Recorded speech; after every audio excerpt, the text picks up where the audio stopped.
waghfir lana ma madha ya wasi'al karami lam yahtalib qaddu taha mutlaqan abada wa matasa aba aslang fi mada zamani fil khawfi minallahi ta'ala. Jadi munculnya rasa takut kepada Allah, sehingga di sini Kanjeng Nabi bersabda, idza sya'ara jasadul abdi min khasyatillah ta'ala tahatat anhu dhunubuhu kama yatahatu anis sajarati warakuha. Ketika jasad seorang hamba merinding karena munculnya rasa takut kepada Allah, maka dosa-dosanya akan rontok sebagaimana daun-daun yang rontok dari pohonnya. Jadi kalau kita muncul merinding itu takut, bukan karena merinding ngelihat wewe gombel ini ya, bukan merinding lihat genderuwo ini ya. Biasanya kan kalau tengah malam di kampung, tapi tiba-tiba lagi jalan sendiri ada suara apa atau ada bayangan apa, kita langsung merinding semua. Itu takut. Nah, rasa yang seperti itu kok muncul pada diri seorang hamba siapapun, tapi karena takut kepada Allah, maka dosanya akan rontok sebagaimana rontoknya daun-daun yang ada di pepohonan. Itu betapa istimewanya adanya rasa takut kepada Allah Subhanahu wa ta'ala. Cabangan iman dalam kitab ini ada 77. Kita masuk yang ke-20. Untuk yang ke-19 adalah wa syu'batut tasingata ngasyarota ta'zimul qur'ani wahtiramuhu. Kemarin bahas tentang mengagungkan, kalau ini fisiknya. Kalau mengimani kitab-kitab Allah Al-Quran pada penjelasan yang pertama, yang nomor 5, itu intisari hakikatnya. Tapi kalau kemarin bahas tentang fisiknya. Jadi kalau membawa Al-Quran ya disikap begini, tidak ditenteng kayak bawa tentengan buku. Kalau lagi yasinan, baca yasin jangan digeletakin di lantai, di bawah kaki. Ini masih budaya. Kalau yasinan, baca yasin cuma ditaruh di bawah, sehingga di bawah kaki kita. Lah itu namanya tidak ta'zimul Quran. Kalau baca Quran, usahakan punya meja, punya tempat khusus. Pun kalau tidak punya, tetap diangkat di atas pusar.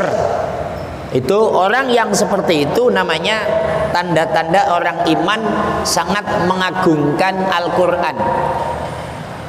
Kalau ustadz tanya, Al-Quran itu makhluk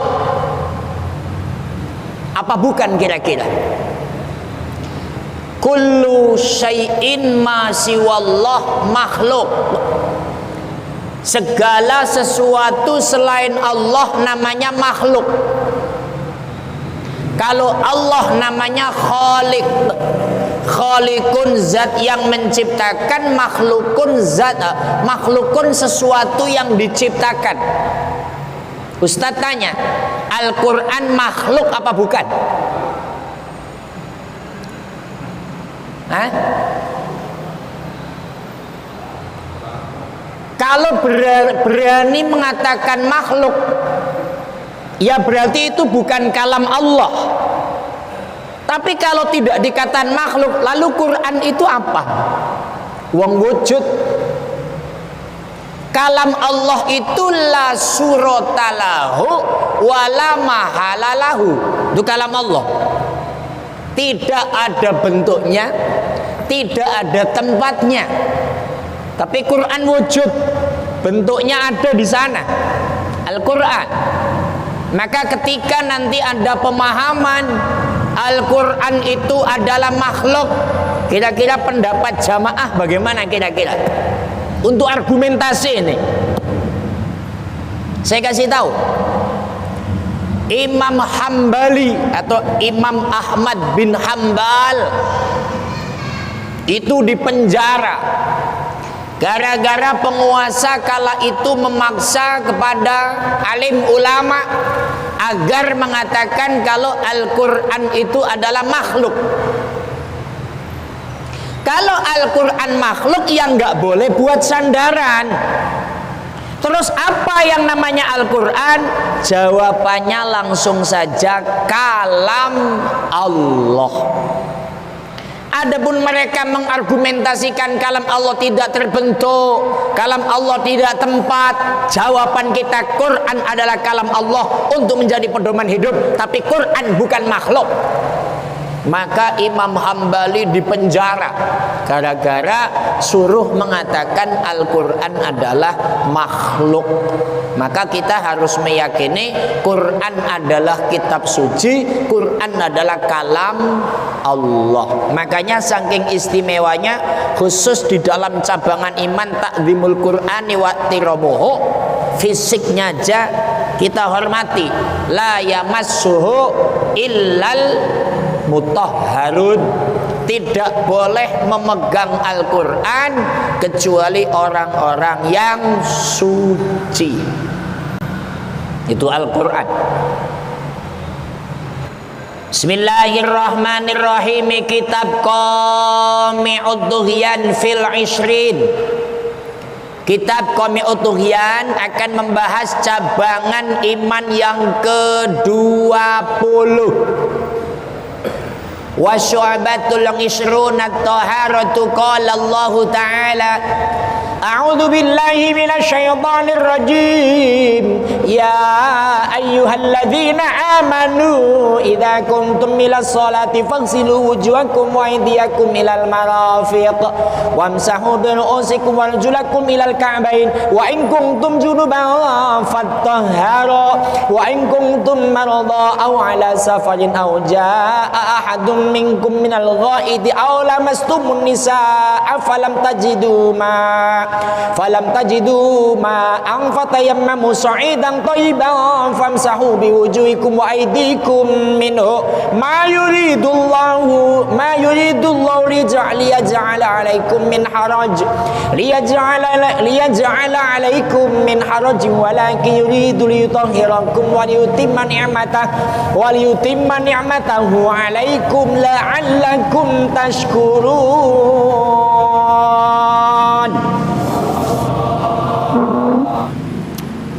Ini ayat dalilnya wudu, ini ayat dalil mandi wajib, ini ayat dalil tayamum. Ini levelnya Ustadz, ayat ini harus hafal banget, Pak.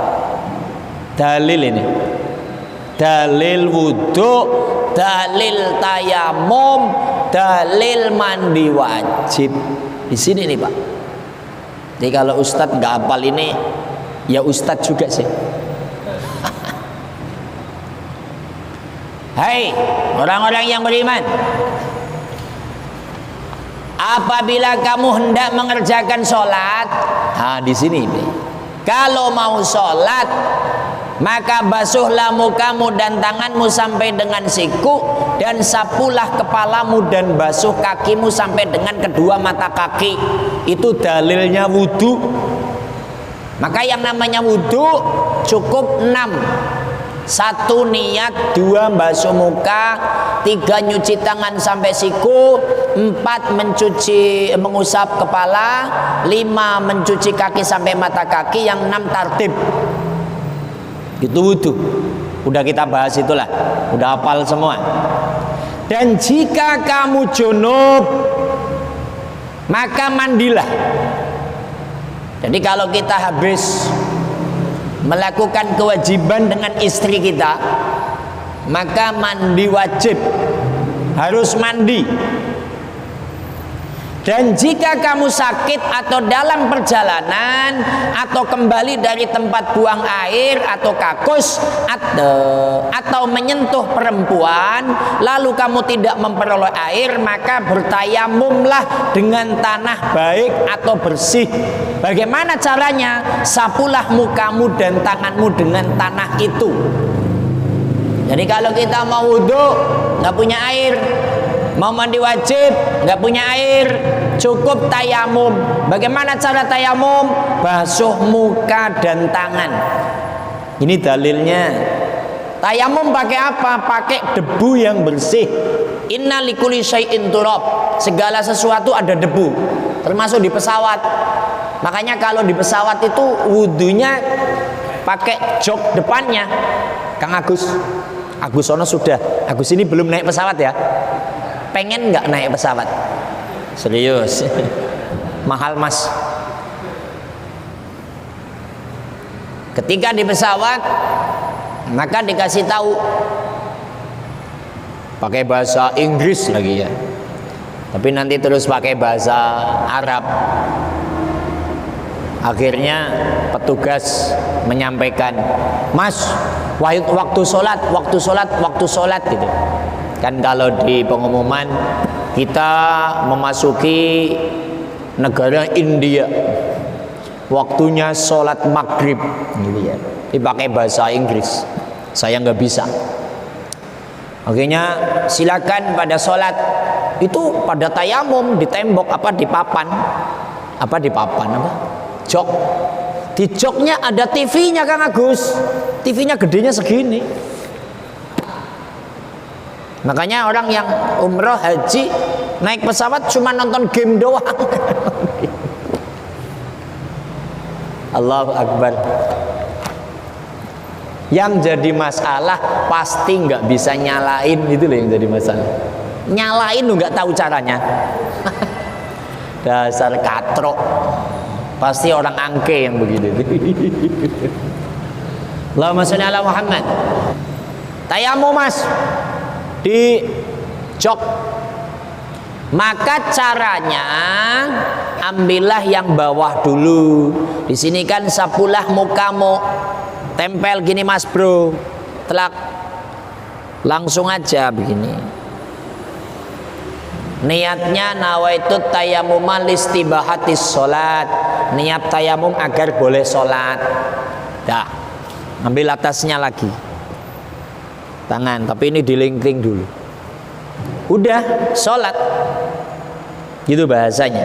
Yang jadi masalah kalau buang air besar, orangnya orang Bogor, itu kan biasa pakai air banyak. Kacau, nggak ada air tuh, airnya sedikit. Sementara udah pengen buang air besar, ceboknya pakai tisu lagi, kacau lagi, mencret lagi, kacau. Makanya kalau mau ke Mekah jangan mencret, susah kamu itu. Allahumma sholli ala Muhammad. Ini aturan. Allah tidak hendak menyulitkan kamu, tetapi Dia hendak membersihkan kamu dan menyempurnakan nikmatnya bagimu supaya kamu bersyukur. Ya intinya nggak ada air ya pakai debu. Lah ini dalil ternyata cabangan iman yang ke-20 adalah orangnya mau toharoh, orangnya mau wudhu. Maka secara global orang yang mau wudhu itu tandanya orang iman. Titik. Nah ini pelajarannya aslinya sampai situ. Pokoknya orang mau wudhu iman. Karena yang namanya wudhu perintah Al-Quran. Orang wudhu pasti mau sholat. Wudhu secara hukum sunnah atau mubah. Tapi kalau akan melakukan sholat, akan melakukan tawaf, akan baca Al-Quran itu wajib hukumnya. Tapi kalau nggak ngapa-ngapain, wudhu hukumnya sunnah. Jadi mama nggak wudhu nggak apa-apa. Tapi kalau ingat sahabat Bilal, sandalnya itu sudah ada di sorga, suara sandal, gara-gara selalu melakukan wudhu. Pokoknya kalau keluar rumah ya harus punya wudhu. Bismillahi tawakkaltu ala Allah wala haula wala quwata illa billah. Kaki kanan dulu, ngomong di hati, ya Allah minta ridhomu dan minta pertolonganmu. Punya wudhu, bismillah tawakkaltu ala Allah, minta ridho, minta pertolongan. Yang ketiga ngomong apa terserah. Saya mau dagang ya Allah, dagangannya lancar. Itulah. Saya mau usaha ya Allah, usahanya lancar. Saya tinggal ngomong aja, ngomong aja nggak mau, bangetan amat jadi orang hidup. Sekarang masuk wa qala Rasulullah sallallahu alaihi wasallam at-tuhuru syatrul iman. Nah ini Rasulullah sallallahu alaihi wasallam bersabda, bersuci itu sebagian dari iman. Tadi saya sampaikan, orang yang mau wudhu iman gitu. Tapi kalau nggak mau wudhu nggak iman. Dulu pernah kita kaji khusus tentang bab wudhu. Salah satu merontokkan dosa cukup dengan wudhu. Ketika basuh tangan, Allahumma hfad yaddi mimma asika kuliha, ya Allah jagalah tanganku dari segala kemaksiatan, rontok dosa yang di tangan. Nyuci mulut, Allahumma a'inni ala dzikrika wa syukrika wa husni ibadatik. Ya Allah tolonglah aku untuk mulut supaya mampu selalu zikir padamu dan bersyukur padamu, rontok dosa yang di mulut. Ketika nyuci hidung, Allahumma arini raihatal jannah, ya Allah mampukan aku untuk mampu mencium bau surga, rontok dosa yang di hidung. Ketika nyuci muka setelah niat, Allahumma bayyid wajhi yauma tabyaddu wujuh wa taswaddu wujuh. Ya Allah putihkanlah wajahku di hari nanti ada muka yang putih dan ada muka yang hitam. Ketika nyuci tangan, Allahumma atini kitabi wa hasibni hisaban yasira. Berikanlah nanti menerima kitabmu dengan tangan kanan, ya Allah. Maaf, kalau wudhu sudah begitu apa belum? Oi, uang pelajaran sudah disampaikan, sudah ditulis, sudah dijelaskan, masih belum juga, ora popo. Yang penting mau datang ngaji, duduk. Itu aja kok repot. Minum susu lah. Saya nggak akan memberikan sanksi dan tidak akan marah.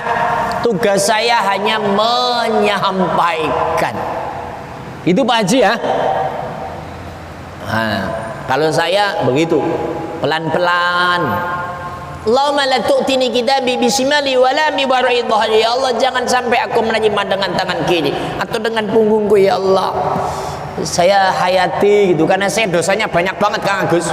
Kalau sampean sama lah, sama dosanya banyak sama.